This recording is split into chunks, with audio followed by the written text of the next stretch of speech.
चलो, पिछले क्लास में हम लोग कहाँ तक पढ़े थे?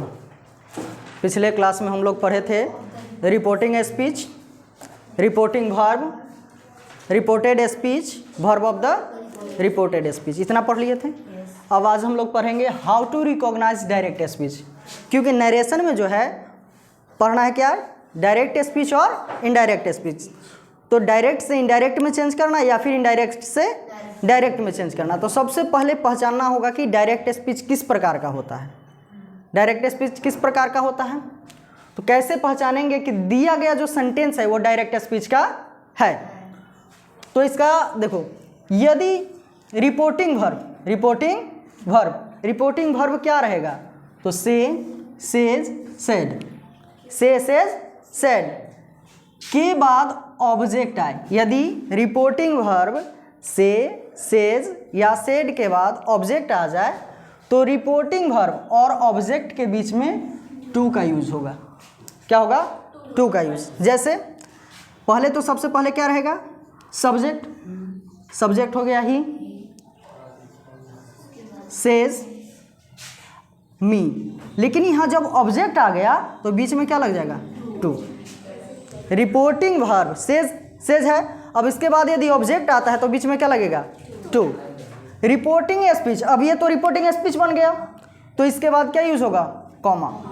रिपोर्टिंग स्पीच के बाद क्या यूज होगा, कॉमा का यूज।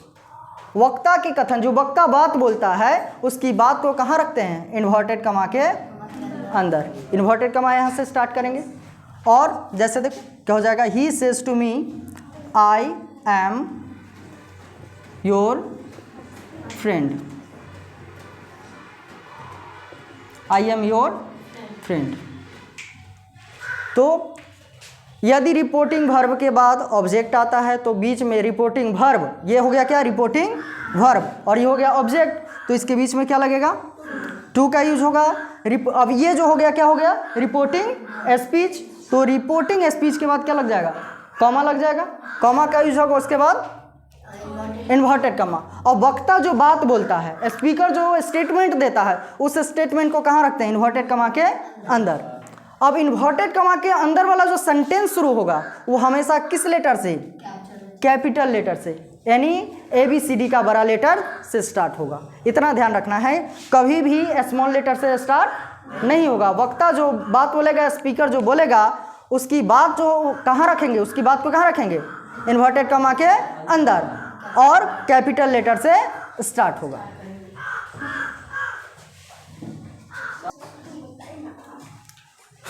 अब हम लोग देखते हैं रूल्स ऑफ नरेशन, या फिर इसी को कहते हैं सिलेबस ऑफ नरेशन। नरेशन में हमें क्या क्या पढ़ना है, नरेशन में क्या क्या पढ़ेंगे, या इसी को रूल्स ऑफ नरेशन कहते हैं। रूल्स दो पढ़ना है, एक पढ़ना है जनरल रूल्स और दूसरा स्पेशल रूल्स।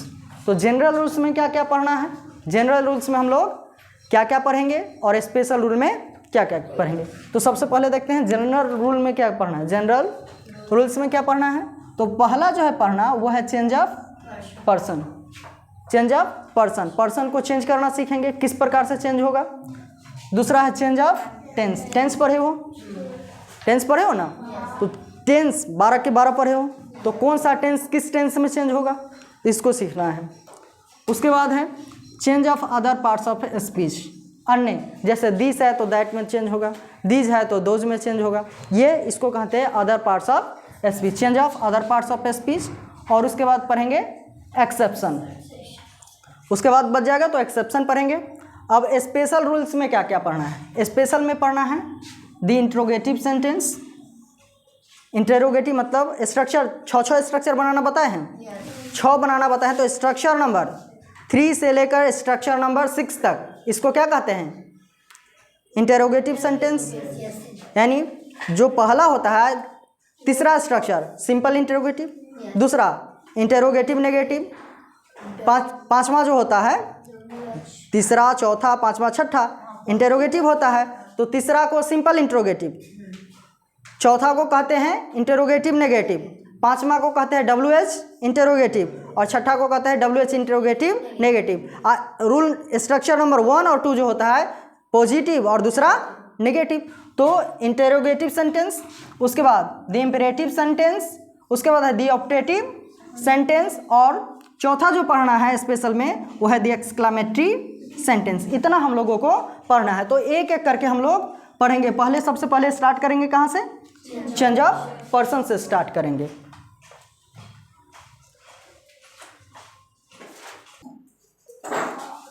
चलो देखो, सबसे पहले हम लोग देखते हैं क्या, रूल्स, जनरल रूल्स है ना। जनरल रूल्स में सबसे पहले पढ़ेंगे क्या, पहला क्या पढ़ना है? Change of person. Change of person, change of person के लिए ये जो है फॉर्मूला याद रखना है, इसको हमेशा याद रखना है।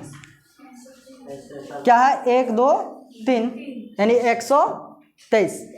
123 SON सन। एक का मतलब क्या है?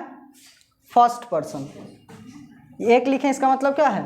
First person. 2 है सेकेंड पर्सन और तीसरा है थर्ड पर्सन। पर्सन कितने होते हैं? 3। एक लिखें, इसका मतलब है क्या? फर्स्ट पर्सन, सेकेंड पर्सन और थर्ड पर्सन। अब ध्यान दो, एस मीन्स है सब्जेक्ट, ओ है ऑब्जेक्ट और N no change. No change. यहाँ देखो, वही यहाँ है लिखा हुआ। इसको जो है ना, इसको कहते हैं रिपोर्टिंग वर्ब। इसको क्या कहेंगे? Reporting verb. और इसको कहेंगे रिपोर्टेड स्पीच। रिपोर्टेड स्पीच किसे कहते हैं? रिपोर्टेड स्पीच किसे कहते हैं? इन्वर्टेड कमा के अंदर जो सेंटेंस होता है उसको क्या कहते हैं?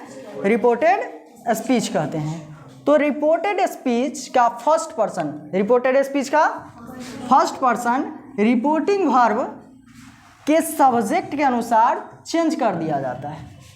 जब हम लोग चेंज करेंगे डायरेक्ट टू इनडायरेक्ट, तब जो है ये यदि रिपोर्टेड स्पीच का फर्स्ट पर्सन जो होगा वो रिपोर्टिंग वर्ब के सब्जेक्ट के अनुसार चेंज होगा। किसके अनुसार? फर्स्ट पर्सन रिपोर्टिंग वर्ब के सब्जेक्ट के अनुसार। और रिपोर्टेड स्पीच का सेकेंड पर्सन, रिपोर्टेड स्पीच का सेकेंड पर्सन किसके अनुसार चेंज हो जाएगा? ऑब्जेक्ट के अनुसार। किसके ऑब्जेक्ट के अनुसार? तो रिपोर्टिंग वर्ब के ऑब्जेक्ट के अनुसार। किसके? रिपोर्टिंग वर्ब के ऑब्जेक्ट के अनुसार चेंज होगा। और यहाँ जो है क्या, थर्ड, 3 लिखें, इसका मतलब क्या है? Third person. क्या है? Third person. और थर्ड पर्सन जो होगा चेंज नहीं होगा, नो चेंज। यानी जो इनडायरेक्ट का जो स्ट्रक्चर होता है क्या होता है? Subject, verb, object. ये बन गया क्या? Reporting speech. रिपोर्टिंग स्पीच के बाद क्या लग जाएगा? Comma, inverted comma. तो रिपोर्टेड स्पीच स्टार्ट हो जाएगा, सब्जेक्ट, वर्ब, ऑब्जेक्ट। ये होगा ना। तो रिपोर्टेड स्पीच का जो फर्स्ट पर्सन, यदि सब्जेक्ट यहाँ फर्स्ट पर्सन है तो रिपोर्टिंग वर्ब कहलाएगा। क्या कहलाएगा? Reporting verb. समझो, रिपोर्टेड स्पीच है, ये क्या है? Reported speech. तो रिपोर्टेड स्पीच का यदि सब्जेक्ट फर्स्ट पर्सन है, क्या है? फर्स्ट पर्सन है, तो रिपोर्टिंग वर्ब के सब्जेक्ट के अनुसार चेंज होगा। यदि यहाँ रिपोर्टेड स्पीच का क्या? रिपोर्टेड स्पीच का सब्जेक्ट सेकेंड पर्सन है तो किसके अनुसार चेंज होगा? ऑब्जेक्ट के अनुसार चेंज होगा। अब यदि रिपोर्टेड स्पीच का ऑब्जेक्ट फर्स्ट पर्सन होता है तो किसके अनुसार चेंज होगा? Reporting verb. यहाँ ये जो है क्या है? रिपोर्टिंग वर्ब है। ये टोटल इसको कहेंगे रिपोर्टिंग स्पीच। क्या कहेंगे? Reporting speech. और ये जो वर्ब है इसको क्या कहेंगे? Reporting verb. और इन्वर्टेड कॉमा के अंदर जो सेंटेंस है इसको क्या कहेंगे? Reported speech. तो यदि रिपोर्टेड स्पीच का यहाँ क्या लिखा है? रिपोर्टेड स्पीच का फर्स्ट पर्सन, यानी सब्जेक्ट भी फर्स्ट पर्सन हो सकता है और ऑब्जेक्ट भी हो सकता है। तो सब्जेक्ट यदि फर्स्ट पर्सन है तो रिपोर्टिंग वर्ब के सब्जेक्ट के अनुसार, यदि सब्जेक्ट सेकेंड पर्सन है तो ऑब्जेक्ट के अनुसार, यदि थर्ड पर्सन आता है तो चेंज नहीं होगा। तो ऑब्जेक्ट भी तो फर्स्ट पर्सन या सेकेंड पर्सन हो सकता है। ऑब्जेक्ट भी फर्स्ट या सेकेंड पर्सन हो सकता है या थर्ड पर्सन।